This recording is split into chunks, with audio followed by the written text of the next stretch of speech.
അയ്യോ, ഇത് എൻ്റെ പേപ്പറാണല്ലോ, എൻ്റെ അതേ കോപ്പി, സെയിം കോപ്പി. ഷോ, ഇത് ഞാൻ എന്ത് ചെയ്യും? ഒരു കാര്യം ശ്രദ്ധിച്ചല്ലോ ഞാൻ. ഇതെങ്ങനെ നിനക്ക് കിട്ടിയേ? അശ്വതി പറ അശ്വതി. ഇതൊക്കെ എൻ്റെ വീടാണ്. നിന്റെ മമ്മ കാനഡ പോയിട്ട് ഇതൊക്കെ ബാങ്ക്രപ്റ്റായി. ഒരു മിനിറ്റ്, എനിക്ക് എന്തോ ഒരു ഡൗട്ട്. ഒന്ന് പേപ്പർ തരും. ഞാനൊന്നും തരില്ല.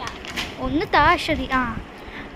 ഇതിൽ RIP കോഡ് ഉണ്ടല്ലോ, എന്ന് വെച്ചാൽ ഇത് കള്ളക്കോപ്പിയാ. അവളെന്നെ പറ്റിക്കാൻ നോക്കണ് കള്ളി. എന്നാ പിടിച്ചോ അശ്വതി, എനിക്ക് നിന്റെ കോപ്പി വേണ്ട. നീ ശരിക്കും എനിക്കെല്ലാം അറിയാം നിന്നെ കുറിച്ച്. പിടിച്ചോ. നീ ശരിക്കും നോക്കിക്കോ, ഞാൻ വേറൊരു കോപ്പിയും കൂടി കൊണ്ടുവരാം. ശ്രദ്ധിച്ച് നോക്ക്. ഇത് എൻ്റെ ഡോക്യുമെൻ്റ്, എനിക്ക് അറിയേണ്ട ഒരു ആവശ്യം.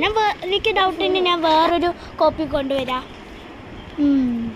ഇവളുടെ കള്ളി നിൽക്കണം നോക്ക്. RIP കോഡ് മുന്നിൽ തന്നെ. ഞാൻ എന്ത് വില കള്ളത്തിയാ. എന്നാ പിടിച്ചോ കോപ്പി. ഇത് രണ്ട് സെയിം കോപ്പി. ഒരു മിനിറ്റ്, ഇത് രണ്ടും സെയിം കോപ്പി ആണല്ലോ. നീ തന്നെ വെച്ചോ അശ്വതി ഈ കോപ്പി. എനിക്ക് വേണ്ട.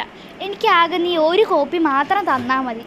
ഓക്കെ, നാളെ ഞാൻ നിൻ്റെ വീട്ടിലേക്ക് വരാം. ഞാൻ നാളെ നിൻ്റെ വീട്ടിൽ എടുക്കൂടി.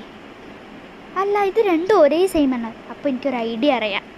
അശ്വതി, നീ ഒരു കോപ്പി എടുത്തോ, റിയൽ കോപ്പി. ഞാൻ ഡ്യൂപ്ലിക്കേറ്റ് എടുത്തിട്ട് വീട്ടിൽ പോയിക്കോളാം. ശരി, നീ എടുത്തോ. Same copy. നമുക്ക് വീട്ടിൽ ഉള്ള തനി സ്വഭാവം എനിക്കല്ലേ അറിയുള്ളൂ. ശരി അശ്വതി, ഞാൻ പോകുന്നു. ശരി.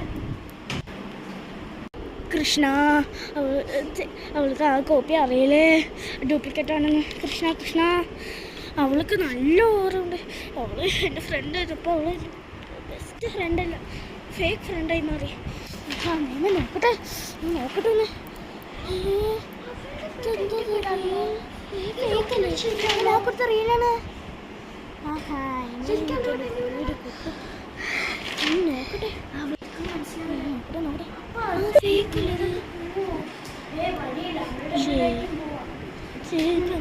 എന്തായാലും ഞാൻ കുറച്ച് ചിലപ്പോൾ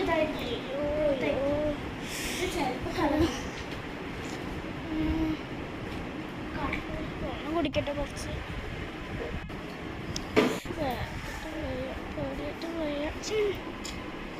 ശരിയാണല്ലോ.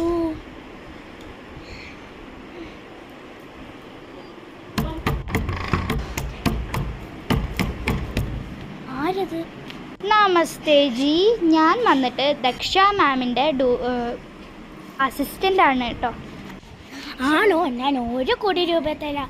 നമുക്ക് 2 പേർക്ക് മാത്രമേ